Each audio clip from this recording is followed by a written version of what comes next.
Bonjour les amis, je vous fais cette petite vidéo pour vous expliquer un petit peu comment la formation pour la communication animale va se développer. J'ai créé 3 ateliers.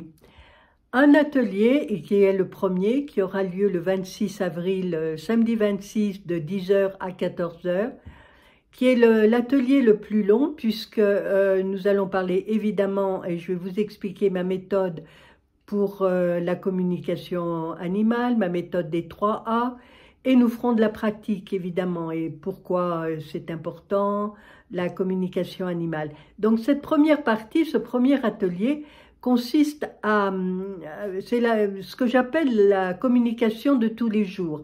C'est une communication où on va parler, bon justement, les personnes s'adressent à vous pour vous demander si ils ont le chien, le chat, le cheval, quel que soit l'animal d'ailleurs, ça peut être une poule, une gerbille, quel que soit l'animal, s'il est content de sa vie, si tout va bien. Alors donc ça peut être une communication sans qu'il y ait vraiment de problème.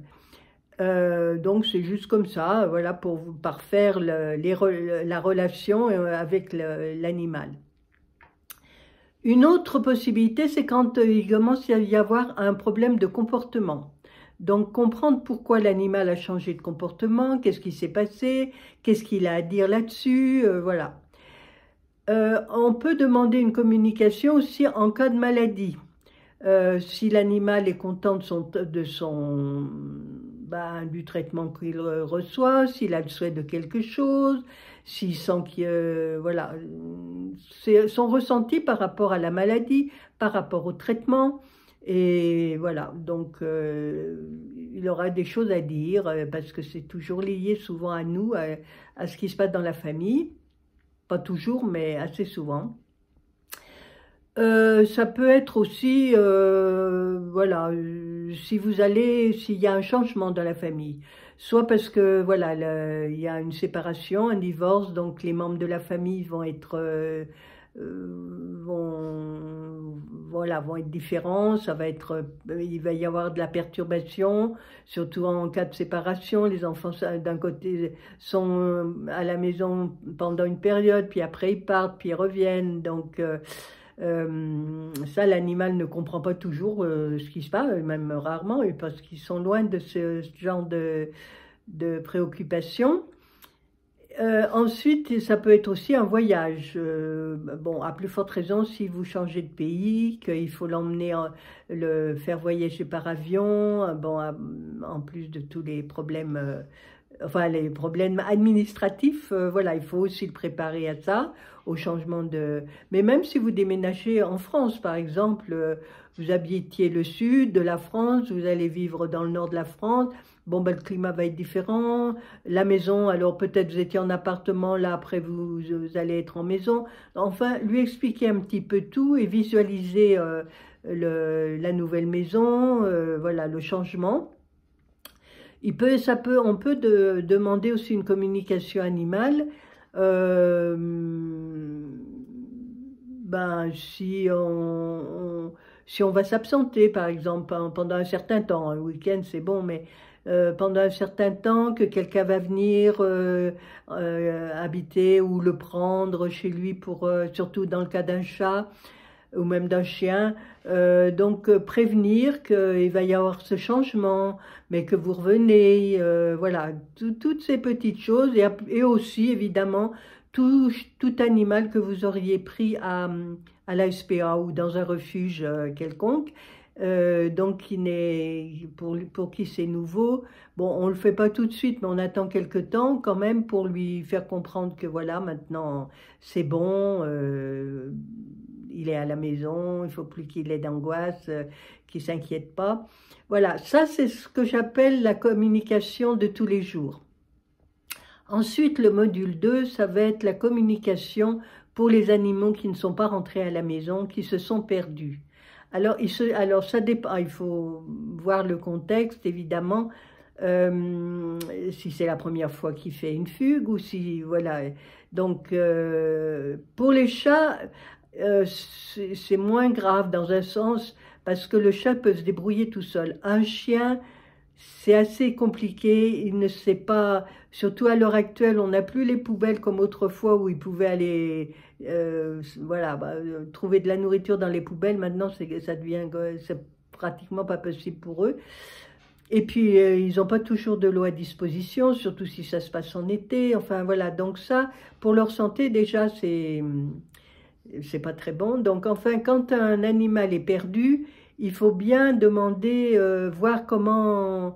ça prend du temps. Alors, si l'animal revient tout de suite, c'est parfait. Ça arrive aussi qu'on sache tout de suite où il est. Leurs humains, leurs humains peuvent tout de suite aller à sa rescousse, aller le chercher. Sinon, ça peut prendre du temps. Il faut demander, alors il faut le suivre. Là, on utilise le pendule, souvent, pour essayer de le localiser. Enfin, moi, c'est ce que je fais. Et donc, voilà, il faut du temps, de la patience. On n'est pas 24 heures sur 24 sur le cas, mais il ne faut pas lâcher le morceau tant que l'animal n'est pas rentré. Bon, évidemment, si vous voyez tout de suite, dès le début, que l'animal a été accidenté, qu'il est décédé ou autre, on essaye quand même pour que les humains puissent retrouver le corps, mais ça n'est pas toujours évident. Voilà, c'est... Donc ça, c'est d'ailleurs, certains communicants, enfin ceux qui font de la communication animale, refusent ce genre de communication parce que justement, c'est très prenant. Ça peut durer des semaines. Suivant le cas, ça peut durer, et ça prend 24 heures sur 24, on dort, on fait sa vie aussi.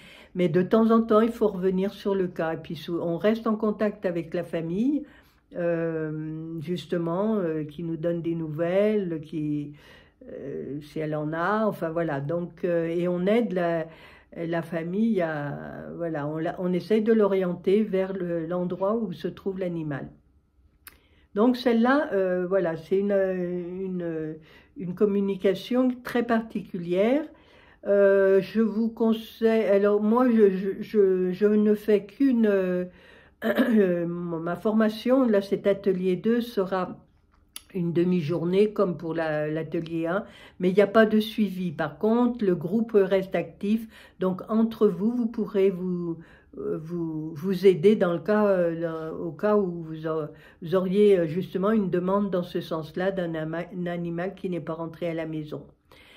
Mais je ne fais pas de suivi comme je fais dans l'atelier 1 où vous avez deux ateliers qui suivent à espacer de 15 jours où on se revoit, où on travaille les cas proposés par le groupe.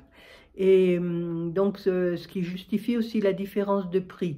L'atelier 1 est beaucoup plus complet et long, mais parce qu'aussi, il y a beaucoup plus d'enjeux, enfin, beaucoup plus de possibilités de communication. Donc, ça prend du temps. Et l'atelier numéro 3 qui est la communication pour les animaux défunts.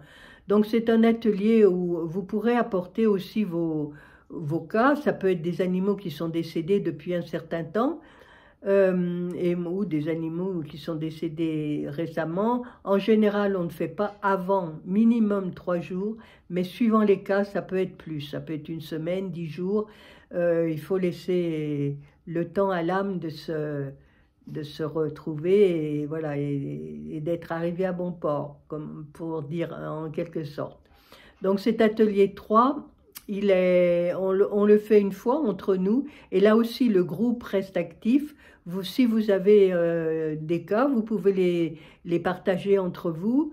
Vous pouvez demander des conseils. Moi, je peux intervenir parce que j'ai accès au groupe, évidemment. Donc, ce sera au même endroit pour les 3 ateliers. Ce sera au même endroit de l'atelier même, le jour où on se verra en direct. Enfin, oui, en live, mais voilà. Donc, les groupes restent actifs. Ce seront 3 groupes différents. Vous n'êtes pas obligé de faire les 3 ateliers. Si le cœur vous en dit, c'est bien volontiers. Mais sinon, les ateliers sont indépendants les uns des autres. Mais l'atelier numéro 1 est celui qui sera le plus long et le plus complet en quelque sorte. Mais on ne peut pas tout faire en même temps, donc du coup, je me suis sentie plus alignée avec vous pour séparer les trois types de communication. Et puis, on reste en contact de toute façon. Dès qu'il y a un nouveau cas, on essaye de partager entre nous. Et, et voilà. Donc, je vous dis à très bientôt. Ben, pour l'atelier numéro 1, c'est le samedi 26 avril de 10 h à 14 h.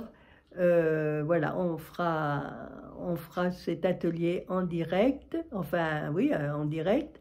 Et ensuite, il y aura deux ateliers qui vont suivre, espacés de 15 jours, dont les dates seront choisies en fonction du groupe, des disponibilités du groupe. En général, c'est en soirée et ça dure à peu près 1 heure et demie, mais enfin un grand maximum. Voilà, donc j'espère vous retrouver et je vous dis à très bientôt. Merci.